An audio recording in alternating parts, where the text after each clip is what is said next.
hadis-hadis yang dhaif, yang baudha', yang munkar, dan yang la aslalahu. Sedangkan kita orang-orang salaf tidak mengambil hujjah kecuali daripada Al-Quran, kecuali daripada hadis, dipastikan hanya hadis yang sahih sahaja. Kemudian diambil juga daripada athar, juga hanya athar-athar yang sahih sahaja. Oleh kerana orang-orang salaf mempunyai satu ilmu yang mungkin sudah dilupakan oleh kebanyakan orang-orang mubtada', yakni ilmu sanad ataupun ilmu sandaran, maka orang-orang sufi adalah orang-orang yang paling benar.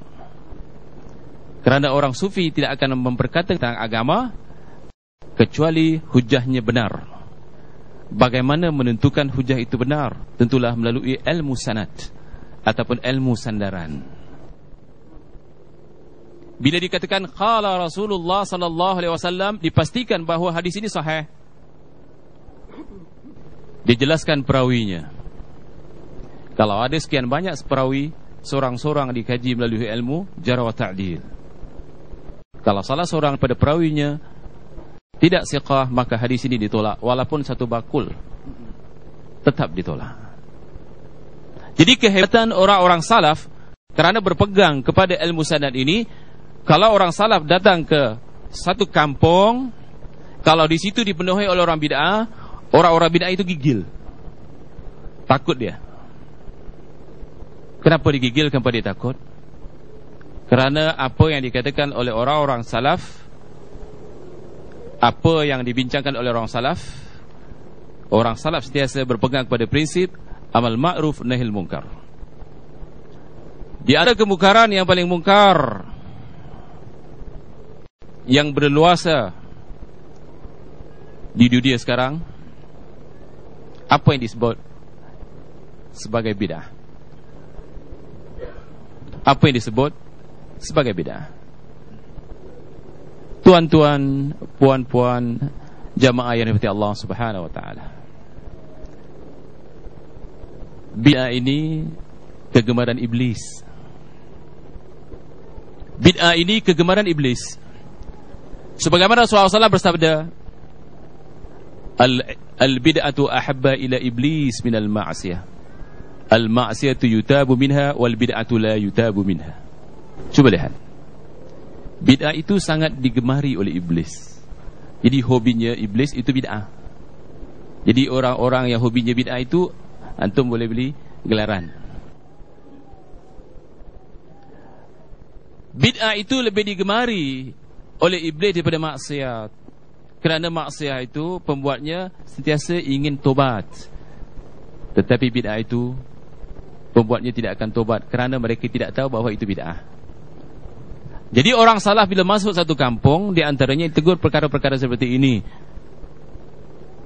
Tujuan orang salaf menegur orang-orang yang buat bid'ah seperti ini, tujuannya apa? Ad-dinun nasiha, agama itu nasihat. Ad-dinun nasiha, ad-dinun nasiha. Kembali apa yang saya nak perbincangkan. Umat ini berpecah, pasti berpecah.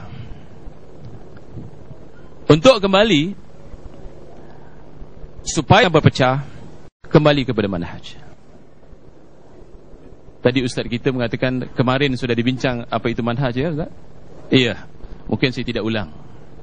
Manhaj boleh diistilahkan sebagai mazhab, tariq, atau jalan. Jadi kalau orang kenal manhajnya, manhaj salaf, yang salaf, sebahagian orang yang tidak tahu mengatakan salaf ini bid'ah, katakan kepada mereka, salaf, kalimah salaf bukan bid'ah. Kerana kalimah salaf ini terdapat di dalam Al-Quran.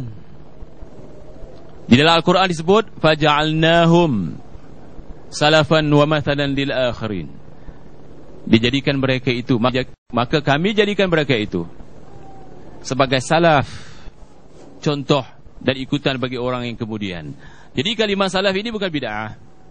Kalimah salaf ini bukan bid'ah. Untuk menyatukan manusia di akhir zaman ini,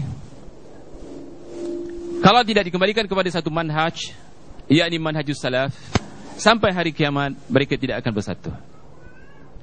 Memang sebagaimana Pak Osman tadi, Al-Fadhil mengatakan furu' ini akan perpecahan ini akan berlaku. Kita pastikan bahawa perpecahan ada dua. Satu, perpecahan di segi fiqhiyah. Satu, perpecahan di segi ibadah ataupun di segi akidah.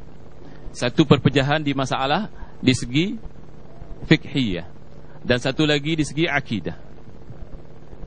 Memang kita ahli sunnah wal jamaah berkompromi terhadap perpecahan di segi fiqhiyah yang diistilahkan masalah ijtihadiyah ataupun furu'iyah.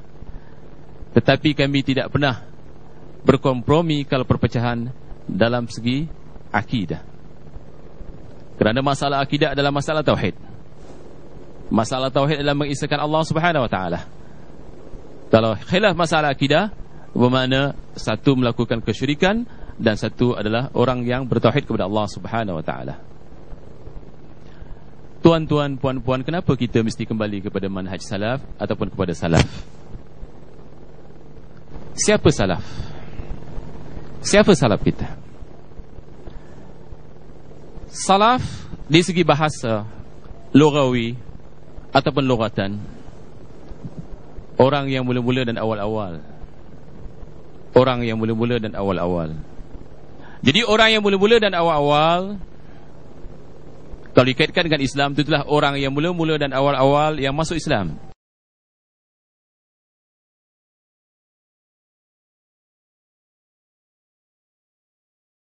Saya katakan tadi awal-awal, semua orang boleh mengatakan saya ahli sunnah wal jamaah. Ya, kita terima pengakuan mereka.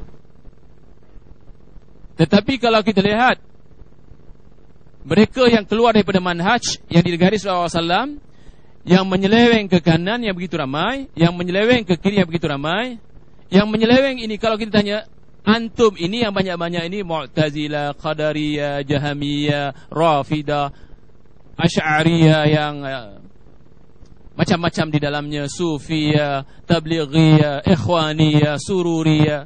Boleh sebut Ustaz? Dan banyak lagi. Kalau ditanya siapa yang paling benar, mereka semua mengatakan merekalah yang paling benar. Kalau ditanya manhajnya, apa manhajnya? Ya, kami ahli sunnah wal jamaah. Ikhwanul muslimin, misalnya kalau ditanya siapa mereka, mereka mengatakan ahli sunnah wal jamaah. Sururiyah mengatakan ahli sunnah wal jamaah. Tablighiyah mengatakan ahli sunnah wal jamaah. Mu'tazilah, yang dikatakan Mu'tazilah gaya baru, Hizbut Tahrir, mengatakan ahli sunnah wal jamaah. Tapi mereka kalau disatukan untuk berbincang, mereka untuk berpecah. Dikumpul mereka untuk disatukan, mereka tentu berpecah. Kerana mereka mengatakan kami yang paling benar, kami yang paling benar, kami yang paling benar. Tapi yang paling benar, katakan kepada mereka yang mengikut manhaj salaf. Kerana mengikut manhaj salaf, memahami Al-Quran, memahami hadis, memahami agama ini, mengikut pahaman sahabat, tabi'in dan tabi'in. Maka orang yang mengatakan ahli sunnah wal jamaah, kalau ingin kembali kepada manhaj salaf, pahamilah Quran ini sebagaimana dipahami pertama sekali oleh orang-orang yang katakan khairun nas. Siapa mereka? Para sahabat. Khairun nas, khairul qurun, qurun mufaddalah. Yang kedua setelah khairun nas, para sahabat, tabi'in. Yang ketiga tabi'ut tabi'in.